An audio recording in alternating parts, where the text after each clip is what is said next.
Hey guys, Comic Boom here to talk about Wonder Woman issue 50, where we discover the final fate of the Dark Gods, and of course, what happens to Jason, Wonder Woman's brother.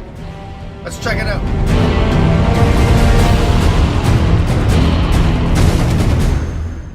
Issue 50, guys, James Robinson's final issue of Wonder Woman. It's been a long road. It's been 20 issues. Look at the stack. He started on issue 32, James Robinson. That's a thick stack of comic books. And now he's finally done at 50. Now, I actually had to count them because I don't trust my math. But yeah, that's 20 issues. When you count the annual, I think it's 21.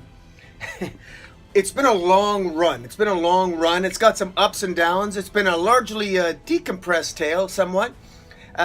You can go back and read watch my past reviews. I've reviewed every single issue, and it is somewhat decompressed. But James Robinson did this. He did have similar tropes. I found to what Greg Rucka did. Although I think Greg Rucka was more successful in conveying some of the emotions and getting us in a better connection to the characters. And overall, I gotta say one thing about issue 50, and we'll focus on that now, and that is that this is the best issue in terms of getting us to know Jason. For the first time, despite the fact that I felt there was problems with the structure of the comic and the pacing within the comic book, I actually I felt that Jason was finally starting to come into his own. Jason, Wonder Woman's brother, finally does something heroic and he genuinely shows off his powers. He's beginning to understand how to use all the wisdom and the powers of the various gods that Zeus gave him that was originally intended for Wonder Woman. Jason has finally figured out how to truly utilize that power, and he utilizes it to great effect to put into place a master plan that ultimately deceives, manipulates, but manages to defeat the Dark Gods, but at a great price. And one of the things that this has in common with the ending of Greg Rucka's Rebirth run is that once again it's that theme of family and Wonder Woman's loss of family.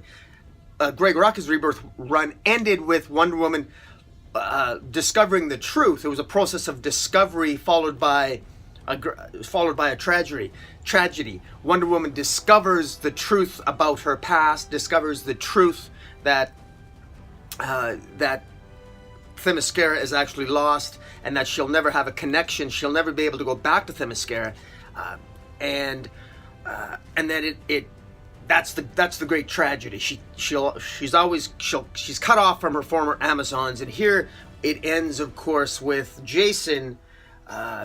She basically loses Jason, primarily because, and spoiler territory here, guys, and I'm just going to get right to it. Jason sacrifices himself by allowing the Dark Gods to absorb him, and in return, the Dark Gods will release their hold on the Justice League and basically leave the Earth and not continue their battle of destroying the Earth. In retaliation for Wonder Woman wishing them and compelling them to be released from the darker universe, and they blame Wonder Woman for that. And the reasoning that Jason has and his master plan and how he convinces King Best, the leader of the Dark Gods, he convinces King Best to say, look, I've got the wisdom and the powers. I can access the powers of the Greek gods one at a time. And you, who are a darker pantheon of gods, you could benefit from my power.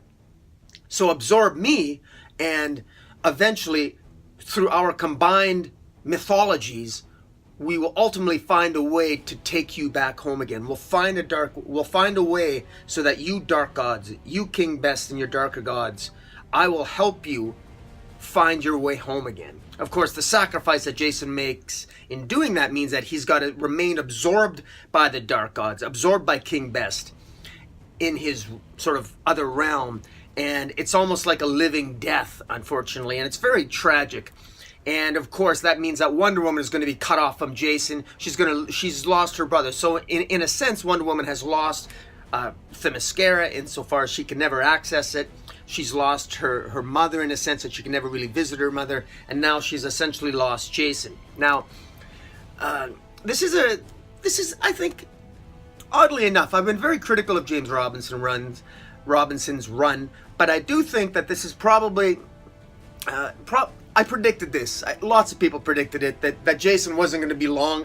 He was either going to be killed off or they were going to do something with him. It's somewhat unfortunate for the very first time that Jason actually becomes somewhat interesting as a character, especially in how they had him use his powers, which I thought was finally he did something creative. He finally showed that he wasn't just frankly an idiot. He finally did something useful, and then he's off. Like, so he does something great, and then that's the last we've heard of him. So he finally becomes interesting, and now he's gone. And it took 21 issues to make him interesting, and now they're just getting rid of him. And that's what's kind of unfortunate here. So overall, I think the theme of Wonder Woman discovering her brother and then ultimately losing him again, it raises the stake for Wonder Woman.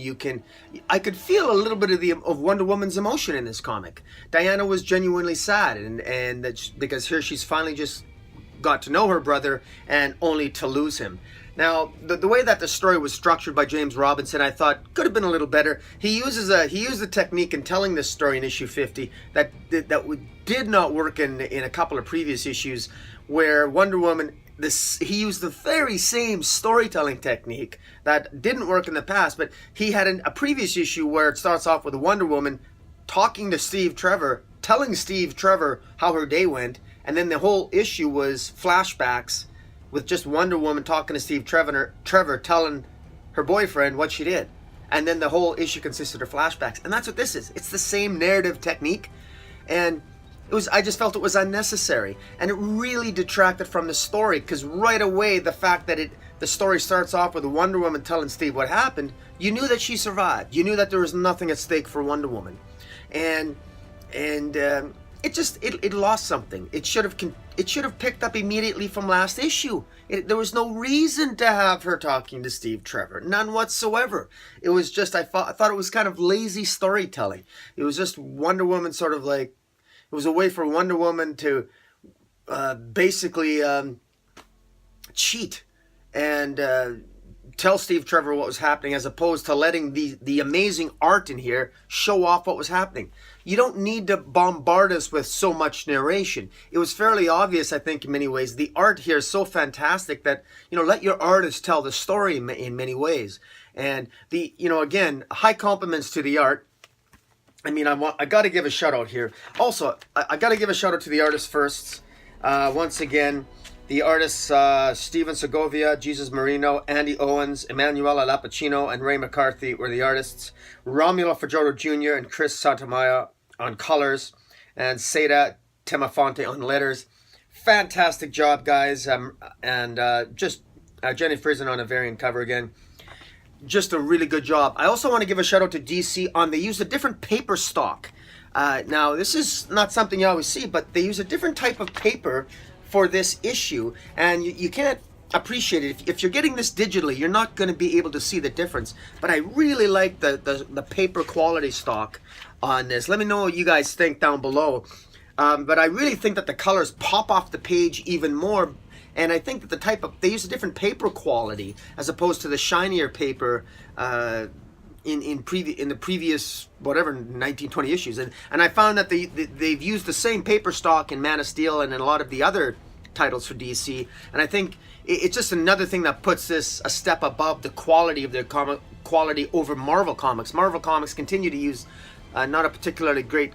They're always lower quality, the print stock, everything at Marvel. And once again, I think DC has raised the stakes in the quality of the comic book itself. So really good stuff. Now, a couple of things here. The art is so good, and the discussions between brother and sister, where Jason pretends.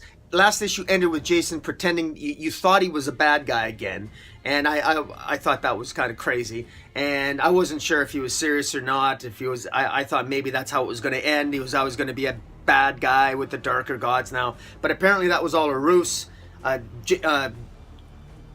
Jason was utilizing the power of deception flowing from one of the gods that he has access to via the suit that Zeus gave him. And he basically deceived the gods and was successful enough in his deception to even fool his sister Wonder Woman. And it's just the art. It actually works. The art was good enough that I could actually. I felt some of the emotion. I felt Jason's sacrifice. For the first time, I actually felt that Jason was doing. Jason was doing a really good job, and that he wasn't an idiot. And it was a relief to actually see that. And Wonder Woman shedding a tear. She was both strong and vibrant and powerful. Jason spoke highly of his sister. He felt that Jason's sacrifice was that look. He goes, Diana, I know that ultimately you would defeat King Best if I didn't make this sacrifice, but what would be the cost? The Earth, more of the Earth would be destroyed, more people would die before we'd be able to defeat them. And anyways, I thought it was really well done. So in terms of an overall theme of where it headed and how it ended, I thought James Robinson did a good job here. I do. Overall, again, I do think this tale was this overall arc. These 21 odd issues were decompressed, but I thought there were some highlights. The art was always fantastic, consistently. I don't think there was a single issue where the art wasn't fantastic. So that is a high compliment indeed. Kudos to DC for that. And I thought the artist always did a good job of conveying the story that James Robinson told. I'll also say this, despite the decompression, I'll say this about James Robinson. I think it was maybe kind of clear where he was going. And I think that in defense of James Robinson, he gave an interview on Newsarama, and I could tell James Robinson is probably a little bit mindful of some of the comments about the run on his run on social media, because it hasn't been a highly critically acclaimed run. And I think it was extremely underwhelming, particularly the dark side angle. In fact, with I Love Comics, he does on the Spirit Awards, on one of the worst, I think one of the most disappointing battles of the last year was Wonder Woman's battle with Darkseid. The action was not particularly well choreographed. I don't think it was well written. Nothing was ever at stake. Wonder Woman fighting Darkseid was like two action figures hitting each other with no consequence. It was really bad. Wonder Woman defeating Darkseid was particularly disappointing and just ridiculous. Her defeating him with somehow using her love to pulse the souls of the other gods, including Zeus, out of Darkseid. Just ridiculous. That didn't work. Similarly, the Wonder Woman annual, where she somehow utilizes love to defeat another god of love, that didn't make any sense. There was some significant. I think DC needs to get a better handle on Wonder Woman. Having said that, I honestly, truly believe, I don't think DC has ever in the history of the character truly gotten a handle on Wonder Woman, and I don't think they ever will. And so probably I'll never be satisfied. I don't know. It's just the nature of Wonder Woman. I don't know what it is, but in any event, overall though, for James Robinson, I get the sense that James Robinson was almost alone in the wilderness here with a fantastic group of artists, but no one else to shoot ideas off of, because really, he could do whatever he want, and I think the story he wrote here with the dark gods coming in and ultimately Jason, Wonder Woman's brother, becoming more almost like he's connected now to the dark gods in a very direct way. I thought that was a good idea. So I think there's a lot of potential moving forward, because now the dark gods, I think Jason has done more harm than good, because I think the dark gods are more dangerous than ever before, because now not only do the dark gods have their own background and intelligence and powers to feed off of, they have access to all the Greek pantheon of gods' knowledge of our universe, which is potentially infinite. And these darker gods, if they don't find the way back to their universe, they could still be a significant threat to our universe, given the access. And now they've got access to two godlike mythologies.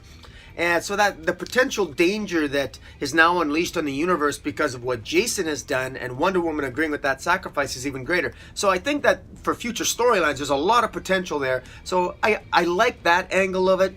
So we'll see where that goes. In terms of one of the more useless characters throughout this run was, again, Steve Trevor.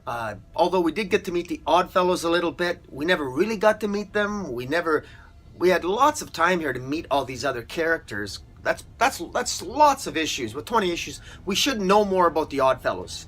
and the Oddfellows are Steve Trevor's band of basically merry men. But we don't know a lot. They came across as they just look kind of very uninspired, and Steve Trevor always looks cool and manly here, but I felt he was underutilized. Silver Swan, when we met Silver Swan, there was one issue where we really there's about 2 or 3 issues there with Silver Swan. I thought James Robinson did a really good job setting up the Silver Swan in this Rebirth DC universe. So she's a great future character. That's a dangling plot line, by the way, so we can expect to see more Silver Swan. She's somewhere out there, and she's got the ability to access.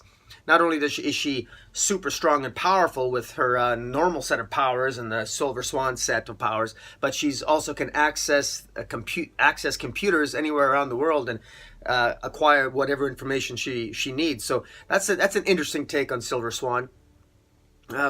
Veronica Cale has come back. So Veronica Cale is another sort of dangling plot line there. James Robinson sort of teased us a bit. We got the Cheetah did come back for a bit. We had bits and pieces here of, I think, greatness. We had bits and pieces here of teasing potentially better storylines, but yet none of the storylines in this 21 issues really felt epic. The Darkseid angle was really good. I felt that the potential there was fantastic. Unfortunately, it was just potential. Nothing ever materialized from it. There was no real epic battle between Wonder Woman and Darkseid. Wonder Woman never got injured. She fights Darkseid. She doesn't even get injured. Darkseid doesn't get injured. It never really felt that there was anything at stake. It never really felt epic enough. Again, the art was fantastic, but there was no through line. What was that? Where was this really going? To me, this entire storyline should have been focused exclusively on Darkseid if you were going to have one storyline. And he became nothing but an amnesiac wandering around. And when we read about him in the pages of a new Justice League series, and who knows, hopefully at some point Darkseid will become at least 10% of how amazing Thanos is in the Marvel Universe. But right now, Darkseid is really pathetic. And unfortunately, Wonder Woman, Darkseid's portrayal in Wonder Woman and his fate ultimately in Wonder Woman, how he ended up as an amnesiac, you really see how far the mighty have fallen. And that was disappointing reading it in Wonder Woman.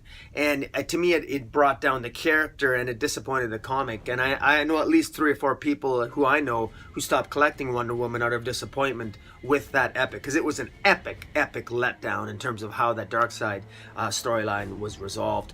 And but hey, maybe Darkseid will pick up in popularity now that we got some Justice League titles, and now, incredibly enough, Darkseid's going to be a member of the Justice League, or one of the Justice League teams, coming, I believe next week or next month, anyway. In any event, guys, overall, I might do a retrospective on James Robinson run, but I don't think I really need to, because there wasn't a lot of substance to it. There really wasn't a lot of substance. It was just ultimately meeting Jason in one long. He's basically who's Wonder Woman's brother. Jason's hero's journey is very simple. He was a fisherman. He was a directionless millennial who was a fisherman off the Asian coast, raised by a foster father named Glaucus, who was a member of Jason of the Argonauts, and Jason was occasionally trained by his uncle Hercules growing up. And he always knew his sister was Wonder Woman, but he couldn't say anything because he he couldn't reveal his location because he might piss off Hera, the wife of Zeus, who was a jealous goddess, and he feared that potentially he could be killed if she was to find out, because Hera doesn't like the fact that Zeus screws around on her and has offspring all over the galaxy, apparently. Well, ultimately, of course, with Darkseid being a young child wanting to gain more energies, he sends out Grail, who basically ends up having to... Grail ends up meeting Darkseid. Grail ends up, through Darkseid, meeting Jason. She has an affair with Jason. They actually do the nasty. And that's a passing reference made in one of the comics. So we know that Jason was a very sexually active millennial. That was clearly implied. And he actually had sex with Grail. And Grail ends up now stranded. We have a scenario now where there's lots of potential for future stories, because now we've got Grail. Darkseid opens up a portal to Themyscira. Grail goes to Themyscira, ends up being trapped in Themyscira. And so now Grail is trapped with Ares in that tree on Themyscira. Darkseid is now a member of the Justice League. Jason, Wonder Woman's brother, is now basically trapped within the consciousness of one of the darker gods, King Best. And Wonder Woman is still alone. Wonder Woman still doesn't have any access to Themyscira. She won't have any access to her brother. He'll be off because he's fused with the dark gods. All Wonder Woman has left is Steve Trevor. So Steve Trevor is her bond. So that love, that her connection to Steve Trevor is what gives her strength. And I suppose that's one of the reasons why James Robinson wanted to tell this story the way he did structurally in telling this tale, is to show that while Wonder Woman has lost so much, he wanted to say that at least she is with Steve Trevor. And similarly, at the end of Greg Rucka's Rebirth run, it was the same idea. Greg Rucka ended his Rebirth Wonder Woman run by having Wonder Woman and Steve Trevor finally get together in that wonderful story called Perfect, and they end up together in Wonder Woman's new home, and they solidify and consummate their love. And I think that it's fitting that James Robinson ends his story in issue 50 here, at least in that respect, in talking and telling the story to Steve Trevor, to convey to the reader that Steve Trevor is Wonder Woman's strength, is that Wonder Woman is confiding her story to the one person that she has to, the one person she loves, and that's Steve Trevor, because she's lost everything, and when you lose everything, you need the support of those you love. And so Wonder Woman telling it to Steve Trevor may not have structurally made for a great story, but I think as a character, it makes sense that Wonder Woman would do that. So in any event, guys, that's it. This is a longer video than I had originally intended. I didn't think it was going to take very long. But tell me what you think of Wonder Woman 50. We got a new writer coming on board next issue. I believe it's going to be 3 issues. Excuse me, by Joe Orlando. And then, of course, we got J. Willow Wilson, the writer of Miss Marvel. She is going to, starting in December, she's going to be writing Wonder Woman. And it's going to be very interesting to see what she does with the character. J. Willow Wilson, of course, as I said, very popular writer, at least with respect to, in many people's eyes, with respect to Miss Marvel. And it's going to be interesting to see. J. Willow Wilson has, she writes Miss Marvel with a lot of, there's a lot of religious themes in Miss Marvel in regard to Islam. And it's going to be interesting to see how she approaches Wonder Woman's mythology, given J. Willow Wilson's background. And I'm very curious to see what J. Willow Wilson's take is going to be on Wonder Woman, and even Joe Orlando in the next 3 issues. But guys, check out Wonder Woman 50. It's actually probably one of the best Wonder Woman issues of James Robinson's run, and it's certainly the best portrayal of Wonder Woman's brother that you will see in any of the 21 odd issues that James Robinson did. So check it out, and if you do, tell me what you think of it. And until next time, Comic Boom out.